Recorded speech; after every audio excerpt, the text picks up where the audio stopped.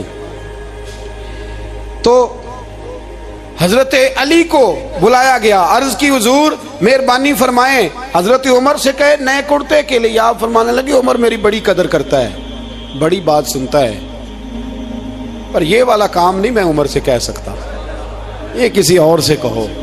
تو کہنے لگے آپ رہنمائی کر دیں کس کو کہیں؟ تو جناب علی المرتضیٰ فرمانے لگے اگر حضرت عائشہ صدیقہ سے کہو گے تو عمر فوراً مان جائے گا، وہ مومنوں کی ماں ہیں۔ صحابہ حضرت عائشہ کے پاس، اماں جی عمر کو بلائیں، ان کو کہیں بڑے بڑے سفیر آئے ہوتے ہیں، وہی پرانے کپڑے پہن کے بیٹھ جاتے ہیں۔ اللہ اکبر۔ حضرت عائشہ نے پیغام بھیجا، فرمایا عمر کو بلاؤ۔ عمر فاروق دوڑے ہوئے آئے، پردے کے پیچھے حضرت عائشہ کے پاس گھٹنوں کے بل، اماں جی دیر تو نہیں کر آیا میں آنے میں؟ حکم ہو، حضور کے گھر سے پیغام آیا، بڑے بڑے سفیروں کو چھوڑ کے بھاگے۔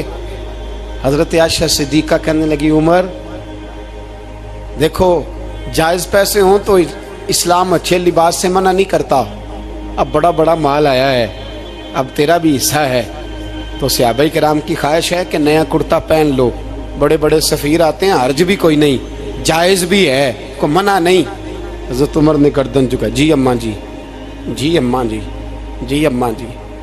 حضرت عائشہ کہتی ہیں بات ختم ہوئی، عمر نے گردن اٹھائی تو عمر کی داڑھی آنسوؤں سے بھری ہوئی، کہتی ہے مجھے کہنے لگے اماں جی میں تو صرف مسجد میں دیکھا کرتا تھا، آپ تو مصطفیٰ کو دن رات دیکھتی تھیں، جس طرح کے کرتے آمنہ کے لال نے پہنے ہیں مجھے بھی پہنا دو، میں تیار ہوں، میں پہن لوں گا، میں تیار ہوں، پر جس طرح کے میرے نبی نے پہنے۔ حضرت عائشہ کہتی ہے میں پھوٹ کے روئی، میرا پلو آنسوؤں سے بھر گیا۔ فرماتی ہیں میں عمر کی بات سنتی گئی تو میرا پلو آنسوؤں سے، میں نے کہا عمر تو جا، تو ٹھیک ہے۔ فرماتی ہے عمر فاروق سلام کر کے اٹھے، امیر المومنین چلے گئے، اس کونے میں صحابہ چھپے ہوئے تھے، وہ آئے، کہا اماں جی کیا بات ہوئی؟ تو میں پھر رو پڑی۔ میں نے کہا کیا بتاؤں، تمہیں پرانے کرتے نظر آتے ہیں، اسے محمد عربی کے جلوے نظر آتے ہیں، اسے رسول اللہ کا رنگ نظر آتا ہے، اسے وہ غلامی نظر آتی ہے۔ عمر کو دنیا سے پیار، اور دنیا سے پیار نہیں تھا، دعا پتہ کیا تھی؟ یوں جھولی اٹھا کے اللہ مرزقنا شہادتن فی سبیلک وجعل موت فی بلد حبیبک، اللہ عمر کو بسترے والی موت نہ دینا، موت شہادت کی دینا، اور میں میدان میں جا کے نہیں مرنا چاہتا، مجھے رسول اللہ کے شہر میں موت چاہیے، باہر جا کے نہیں، یہی میدان لگے مدینے میں، یہی موت آئے، اسباب بنا، میں مدینہ بھی نہیں چھوڑنا چاہتا۔ او بھائی ان لوگوں کو نہیں پیار تھا، جناب صدیق اکبر کا وصال ہوا تو زہر کے اثر سے، وہ جو آپ کو زہر لگا تھا، بعض مفسرین نے لکھا ہے کبھی کبھی وہ جو سانپ نے ڈسا تھا تو کبھی کبھی اس کا اثر آتا تھا، بس اللہ نے شہادت دینی تھی کبھی کبھی، ورنہ تو بڑی شفائیں تھیں۔ حضرت عمر شہید، حضرت عثمان، جناب علی، امام حسن، امام حسین، علی اکبر، علی اصغر، حضرت عباس، حضرت سعد بن معاذ، حضرت امیر حمزہ، مصعب بن عمیر۔ میرے محبوب نے تو لسٹ بنائی شہیدوں کی، لسٹ بنائی شہیدوں کی، شہادت سے پیار کیا رسول اللہ صلی اللہ علیہ وسلم کے غلاموں نے، پیار کیا شہادت سے، اسی لیے تو کافر اٹھ نہیں سکا کہ شہادت سے حضرت سعد بن معاذ رضی اللہ تعالیٰ عنہ کو زخم لگ گیا، جنگ سے زندہ آ گئے لیکن زخم ہے، رو کے کہنے لگے محبوبہ سارے شہید ہو گئے، میں ایسے ہی رہ گیا۔ حضور نے فرمایا نہیں، رب تجھے بھی شہادت کی موت ہی عطا فرمائے گا۔ اسی زخم میں پردہ ہو گیا۔ میرے بھائی حضرت عمر بن جموع رضی اللہ تعالیٰ عنہ 4 بیٹے لے کے احد کے میدان میں آئے، کہا محبوبہ میرے 4 ہی تھے، میں سارے لے آیا ہوں، سارے ہی قبول ہیں؟ اور میں ٹھیک ہے، پھر خود بھی زرہ پہن لی، ایک ٹانگ سے لنگڑے تھے, ٹانگ چھوٹی تھی. حضور نے فرمایا تو نے کیوں لباس پہن لیا ہے؟ کہا حضور میں نے بھی تو جہاد پہ جانا ہے نا. تو حضور نے فرمایا تیرے 4 بیٹے جو جا رہے ہیں. تو کہا یا رسول اللہ کیا لنگڑے جنت میں نہیں جا سکتے؟ حضور لنگڑے اللہ کو قبول نہیں, میں نہیں جا سکتا. تو میرے نبی پاک صلی اللہ علیہ وسلم نے فرمایا نہیں, جنت تو تیرا انتظار کر رہی ہے. کہا حضور پھر میں بھی جاؤں گا, بچے جائیں گے تو میں بھی جاؤں گا. ایک بی بی احد کے دن 3 سال کا بچہ لے کے گھر سے نکلی. بیبیوں کو کہتی ہے میرا خامد بھی بدر میں شہید ہوا, بھائی بھی اور باپ بھی. آج حضور نے پھر بلایا ہے. دل کرتا تھا کوئی جوان بیٹا ہوتا تو میں پیش کرتی, پر اب میرے پاس یہ 3 سال کا ہی ہے. بچہ لیا مدینے میں مسجد نبوی میں. حضرت بلال سے کہنے لگی 2 منٹ حضور کا دیدار چاہیے. نبی پاک آئے. کیسے آئی ہو؟ کہنے لگی محبوبہ میں شہید کی بیٹی, شہید کی بہن, شہید کی بیوہ ہوں.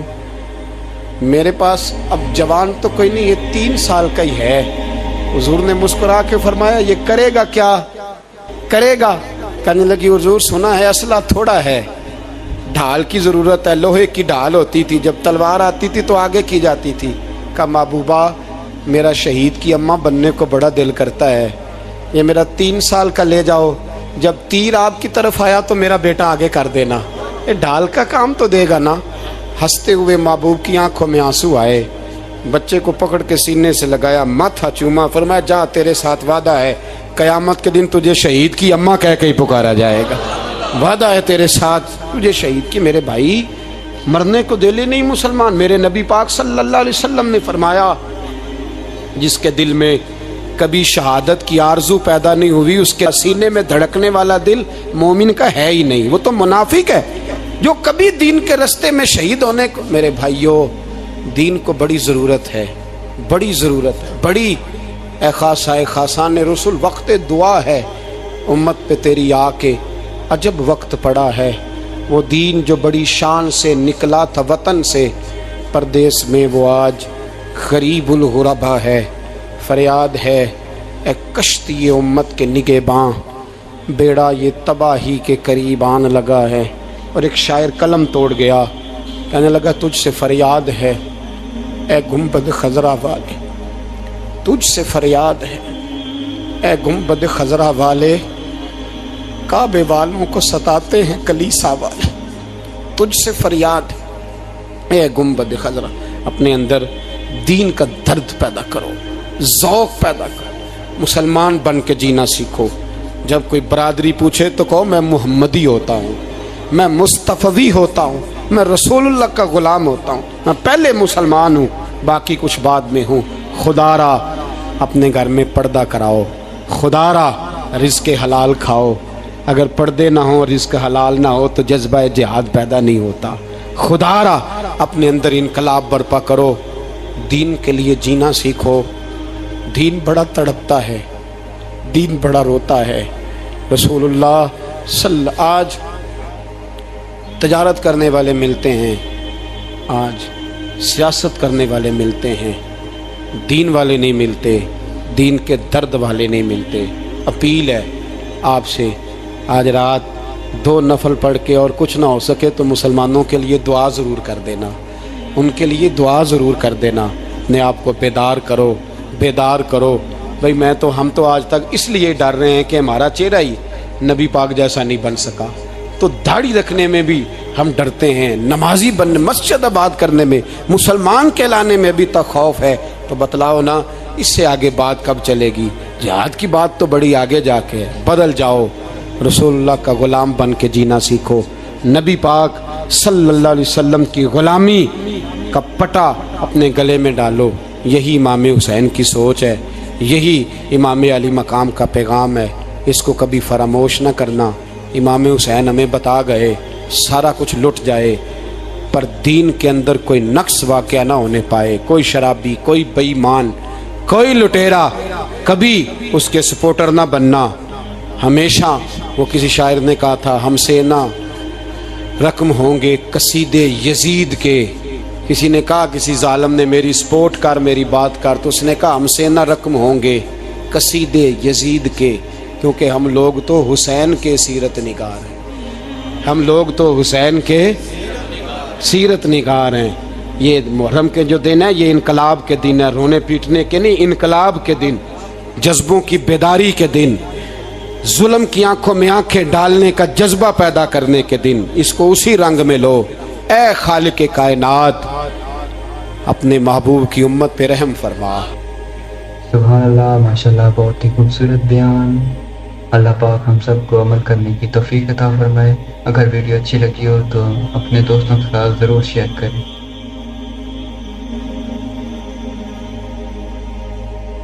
کافر اسی پچ ہو گیا، پھر تشبیہ مسلح کی کرنا، اساں ظاہر نو رب من آئے، باطن دا اللہ کی کرنا، اساں ظاہر نو رب من آئے، باطن دا اللہ